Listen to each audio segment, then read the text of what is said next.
The sun beat down mercilessly, its heat radiating off the cracked pavement. The stench of garbage was overwhelming, but it was the sound, a faint whimper, that broke through the haze. It was weak, almost inaudible, as though it had been struggling to stay alive for far too long. There, tied to a dumpster, lay Weber. His fur was matted and dirty, his bones so visible under the taut, thin skin that it looked like he could collapse with the slightest breath. His eyes, though clouded with pain and exhaustion, still held a flicker of something.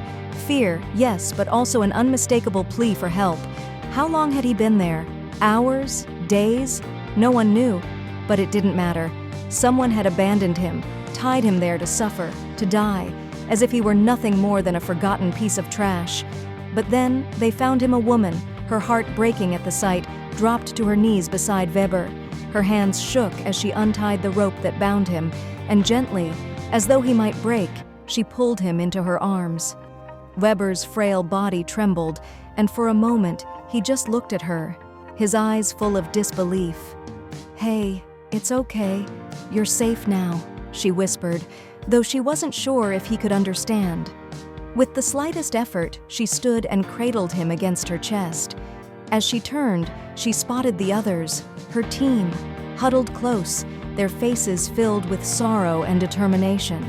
They would take him to the shelter, get him the help he desperately needed, but there was something about the way Weber looked at her, something so raw and vulnerable that made her pause. Slowly, she reached for a small can of food from her bag.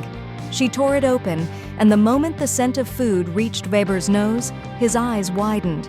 It happened so suddenly it startled them all. Weber's frail body shuddered, and before she could even offer him the food, he pressed his face into her hands, licking at her fingers with a desperation so fierce it made her heart ache. His body quaked, not just from hunger, but from the unbearable relief of being touched, of finally being seen. She gently fed him the food, and he ate ravenously, barely able to control his shaking.